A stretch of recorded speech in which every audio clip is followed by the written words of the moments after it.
पूर्णिया के निर्दलीय सांसद पप्पू यादव की गिरफ्तारी के बाद से राजनीतिक प्रतिक्रिया का भी दौर शुरू हो गया है।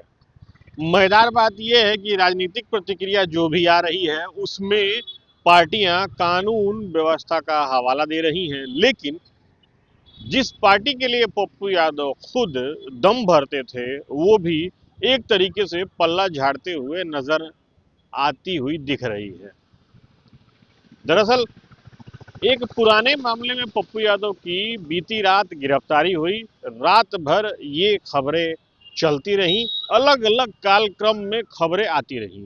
अब उसी के बाद से प्रतिक्रिया सामने आनी शुरू हो गई है।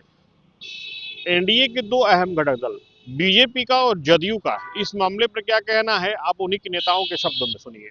कानून सबके लिए बराबर होता है, चाहे वो सांसद हो या आम नागरिक। 1995 का मामला है, कोर्ट से कुर्की जब्ती का आदेश निकला हुआ था। इसमें राजनीति कहां से आ गई?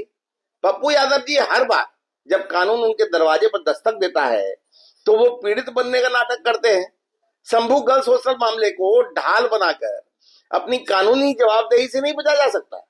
भाजपा कानून के राज में विश्वास करती है, ड्रामा नहीं, न्याय चलेगा। पूर्णिया सांसद पप्पू यादव की गिरफ्तारी 31 वर्ष पुराने धोखाधड़ी के मामले में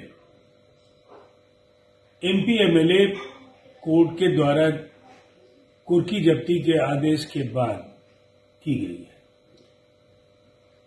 पप्पू यादव इस गिरफ्तारी को राजनीति से प्रेरित बता रहे हैं, लेकिन ये पूरी तरह से एक पुराना मुकदमा है और लंबे समय से अदालत में उनकी उपस्थिति नहीं होने के बाद कुर्की जब्ती के आदेश दिए गए थे। इसीलिए उन्हें अदालत के इस फैसले का सम्मान करना चाहिए। तो आपने सुना किस तरीके से एनडीए कह रही है कि कानून का सम्मान होना चाहिए, वहीं दूसरी तरफ खुद जिस पार्टी के लिए पप्पू यादव दम भरते हैं वो एक तरीके से पल्ला झाड़ते हुए नजर आती हुई दिख रही है। कांग्रेस पार्टी के प्रवक्ता क्या कहते हैं, आप उनके बयान को भी सुनिए। अगर आप हुकूमत की तानाशाही से लड़ रहे हैं तो आपका दायित्व तो बनता है कि आप कानूनी प्रक्रिया का पालन करें।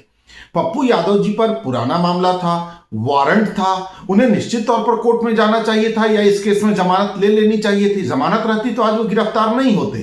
उनको मालूम है कि वो जुल्मी हुकूमत से लड़ रहे हैं, तो जुल्मी हुकूमत से लड़ने के लिए खुद भी तो कानून का सम्मान कीजिए। तो आपने सुना किस तरीके से पप्पू यादव की गिरफ्तारी के बाद राज्य में राजनीतिक माहौल गर्मा गया है।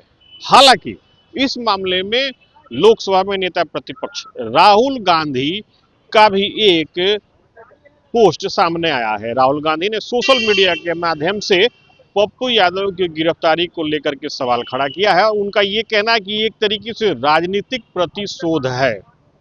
बहरहाल पप्पू यादव की गिरफ्तारी के बाद से कानूनी प्रक्रिया अभी चल रही है और इस पूरे मामले में आगे की कार्रवाई क्या होगी उसका निर्णय लिया जाएगा। दरअसल मामला करीब 31 साल पुराना है और ये राजधानी के गर्दनीबाग थाना क्षेत्र से जुड़ा हुआ है।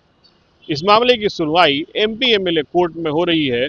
अब पुलिस चिकित्सीय जांच के बाद से पप्पू यादव को कोर्ट में पेश करेगी, जिसके बाद से कोर्ट ये तय करेगा कि पप्पू यादव को बेल मिलती है या फिर नहीं मिलती है। बहरहाल कानूनी प्रक्रिया चल रही है और राजनीतिक आरोप प्रत्यारोप का दौर भी जारी है। Sujeet Kumar, TV 9 digital, Patna.